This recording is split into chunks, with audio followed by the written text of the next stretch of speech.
ይህ የምፅዓቱ አዋጅ ነጋሪ አገልግሎት ወቅታዊና ዕለታዊ ወጎችን በማቅረብ ትንታኔ የምንሰጥበት የተለያዩ እንግዶችንም በመጋበዝ የምናቀርብበት መድረክ ነው። መረጃዎችን ያጠናከረ ይዞልን የሚመጣው ፓስተር አለማየሁ ነሙ ሲሆን ፕሮግራሙን የመራና መሰናዶውን ኤዲት በማድረግ ወደ እናንተ የሚያቀርበው ይልቃል አስራት ነው። መልካም ጊዜ። ሻሎም ሻሎም። ውድ የምፅዓቱ አዋጅ ነጋሪ ተመልካቾቻችንና አድማጮቻችን እንዴት ዋላችሁ? ዛሬ እንግዲህ ዕለቱ ቅዳሜ ነው።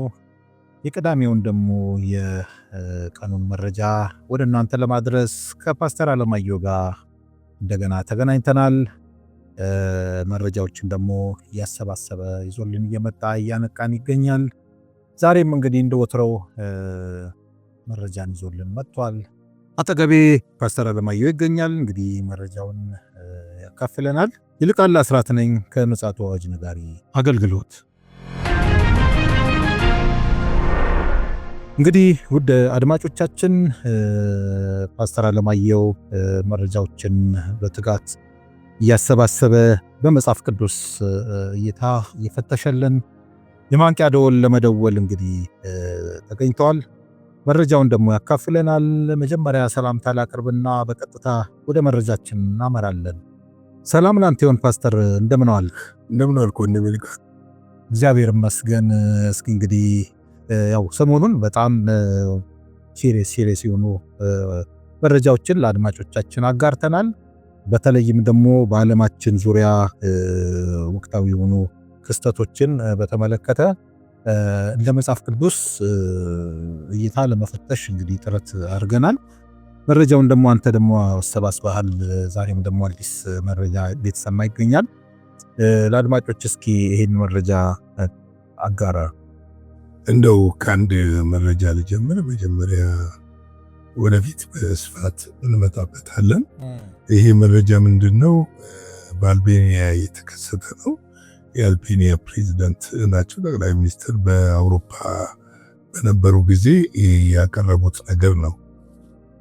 በአውሮፓ በነበሩበት ሰዓት የተናገሩት ነገር የዓለምን ቀልብ መሳብ ብቻ አይደለም፣ አንዳንድም እያስገረመ ሰዎችን ያሳቀ ያዝናናም ነገር አለበት። አንዳንድም ደግሞ ዓለም ወዴት ነው እየሄደች ያለችው የሚለውን ነገር እንድትጠይቅ የሚያደርግ ነገር ተከስቷል። ወደፊቱንም እንድታስብ ማለት ነው። አዎ እንድታስብ ብቻ ሳይሆን ጀስት አደገኛ ጊዜ ውስጥ እንዳለን እነዚህ የኤአይ አባት የሚባሉት እንኳን ራሳቸው ይሄ ነገር እንዲቆም እየታገሉ ያሉበት ነው። ከሆነ ገደብ ህግ ወጥቶለት በሆነ ገደብ ውስጥ እንዲሆን እየተደረገ ነው። ምንድነው? ከዚህ በፊት አስታውሳለህ አንድ ሚኒስትር ሾመው ነበረ። የፋይናንስ ሚኒስትር ነው የፋይናንስ ቁጥጥር እንትን ነው የራሱ የአይ ሚኒስትር ተደርጋ ተሾማለች ብቻ። እና ያንን የተሾመችው ሚኒስትር የተደርጋ የተሾመችው 83 ልጆች አርግዛለች ብለው ነው የተናገሩት። አባቶቻችን ይተርታሉ ጉድ ሳይሰማ ይላሉ። አዎ እና ምንድነው ከዚህ በኋላ 83 ሌሎች የፓርላማ አባላት ናቸው የሚሆኑት። እነዚህ የፓርላማ አባላት ምንድነው? የተመረጡትን የፓርላማ አባሎች ያግዛሉ፣ ጽሑፍ ይጽፉላቸዋል፣ ሰነድ ያዘጋጁላቸዋል።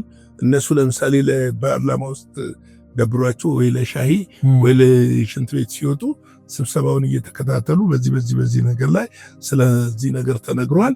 ይሄ ማለት እኮ ፓስተር ጌታ ባይመጣ ቀስ ብለው ገለል ላይ ያረጓቸው አዎ። እና ስለዚህ ነገር ስለተነገረ ይሄን ነገር መልስ ስጥ ብለው የሚያሳስቡ ናቸው።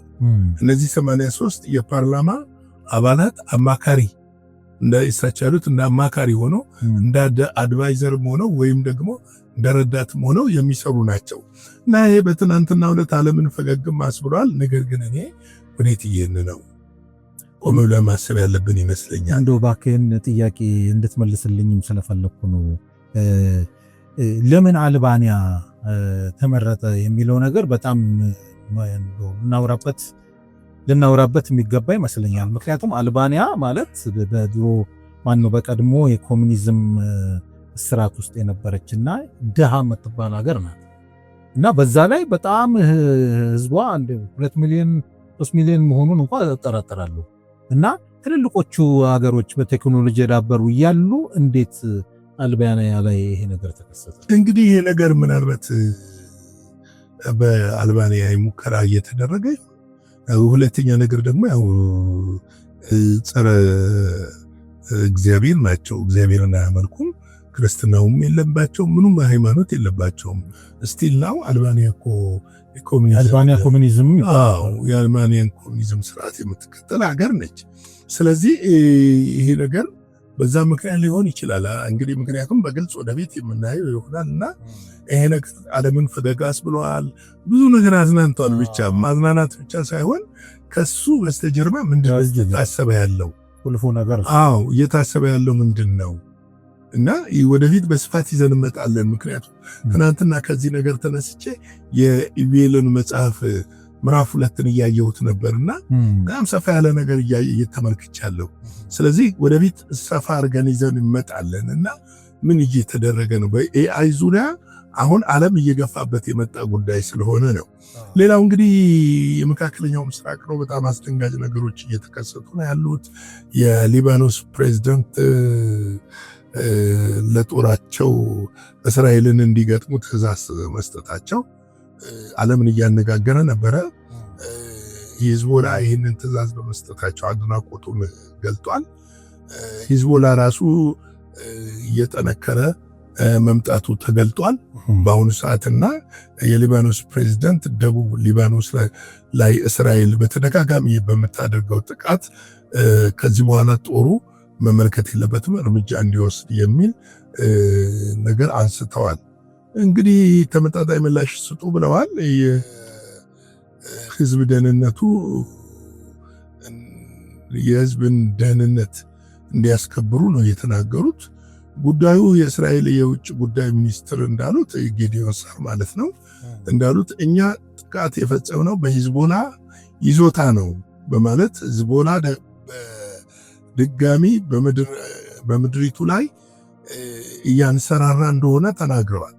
መረጃው አለን በማለት ነው የተናገሩት። እንግዲህ ሲናገሩ የሂዝቦላ እንደገና መደራጀት ለራሱ ለሊባኖስም ደግሞ ጠንቅ ነው የሚል ነገር እሳቸው አንስተዋል። ይሁን እንጂ እኛ ሂዝቦላን እስከምናጠፋ ድረስ እርምጃችንን አናቆምም ብለዋል። ያው ከዚህ በፊት ታውቃለህ የሊባኖሱ ፕሬዚደንት ኃላፊነት ወስደው ነበር ሂዝቦላን ትጥቅ ለማስፈታት። ሂዝቦላ በባህሪ ከራሱ ከሊባኖስ የወታደራዊ ተቋም የጠነከረ ይመስለኛል። በገንዘብም በአቋምም በጣም ስር የሰደደ ድርጅት ነው። እንዲህ በቀላሉ ትጥቅ የሚያስፈቱትና እንትን የሚሉት ድርጅት አይደለም። እንግዲህ ራሱ ሂዝቦላ ምንድን ነው ያለው? እኛ ከሊባኖስ ወታደር ጋር ሆነን ጠላትን ከምድራችን እስኪወጣ ድረስ እንዋጋለን የሚል ሀሳብ አቅርበዋል። እንግዲህ መካከለኛው ምስራቅ ከጊዜ ወደ ጊዜ መልኩን እየቀያየረ የሚመጡ ነገሮች እንዳሉ ነው ያሉት። እነዚህ መልኩን እየቀያየሩ የሚመጡ ነገሮች እንግዲህ በቀጠናው ላይ ተጽዕኖ እየፈጠሩ ነው ያሉት። እንግዲህ ቀጠናው ደግሞ ታጠቃለ ሴንሲቲቭ ቀጠና ነው። አሁን ላይ ምናልባትም እንግዲህ ይሄ ጦርነት ወይ አንዴ በስፋት ለይቶለት ይወጣለት ይሆን የሚል ነገር ታስባለህ። ግን አሁን ላይ ያለው ነገር እጅግ አስቸጋሪ ነው። ከሐማስ ጋር ያለው ነገር እንደዛ ነው። ከኢራን ጋር ያለው መፋጠጥ ባለበት ሁኔታ ነው ያለውና እንግዲህ ያው የአዮም ነገር ቅድም ያነሳነው ነገር እጅግ አስፈሪ ነው። እግዚአብሔር ይርዳን ነው የምንለውና በእግዚአብሔር ፊት መጸለይና መትጋት ነው ያለብን። እንግዲህ 12 ሰዓት ሻርፕ የሚጀምር የቀጥታ ስርጭት ፕሮግራም አለን። በዚህ ፕሮግራም ዛሬ ለየት ያለ ኢሹ ነው ይዘን የመጣ ነው። ዓለምን እያነጋገረ ያለና በተለይም የእንግሊዝን ፖሊስ እስከሚያስደነግጥና እርምጃ ወደ መውሰድ እስከመግባት ድረስ የደረሰ ጉዳይ ይዘን መጥተናል። ይህንን ጉዳይ ለእናንተም ለቤተሰባችሁ፣ ለቤተክርስቲያንም ለሁሉም ሰው ሼር እያደረጋችሁ እንድትካፈሉ እየጋበዝኩኝ የዛሬ ቀን መረጃ አጠር አድርጌ በዚህ ላይ ጨርሳለሁ። የጌታ ጸጋ ሰላም ከሁላችን ጋር ይሁን። ሻሎም። እግዚአብሔር አብስቶ ይባርክ። ፓስተር እንደዚህ አይነት ወሳኝ መረጃ ይዘህልን መጥተህ ስላነቃህን እግዚአብሔር አብዝቶ ይባርክ። እውነት ነው እንግዲህ ሰይጣን ሁል ጊዜ የእግዚአብሔርን ስራ ማበላሸት ዋና አጀንዳው አድርጎ እየተንቀሳቀሰ ስላለ ያውም ደግሞ በዚህ ዘመን በጣም በሰፊው በመንቀሳቀስ ላይ ያለ ስለሆነ ሁልጊዜ በዚህ በአጋንንት ስራ ላይ ንቁ ተሳታፊ እንድንሆን ወይ ደግሞ ነቅተን ስራውን እንድናበላሽ ስራውን እንድናፈርስ እንግዲህ እኛም መልእክታችንን እናስተላልፋለን። ኋላ ላይ እንግዲህ በቀጥታ ስርጭት ፓስተር እንዳለን እስከምንገናኝ ድረስ የእግዚአብሔር ምሕረት ከእያንዳንዳችን ጋር እንዲሆን እንመኛለን። ሻሎም። ለዛሬ ይዘን የመጣነው ወቅታዊ መረጃ ይህንን ይመስል ነበረ። በሌላ ጊዜ በሌላ መሰናዶ እስከምንገናኝ ሰላም ለእናንተ ይሁን።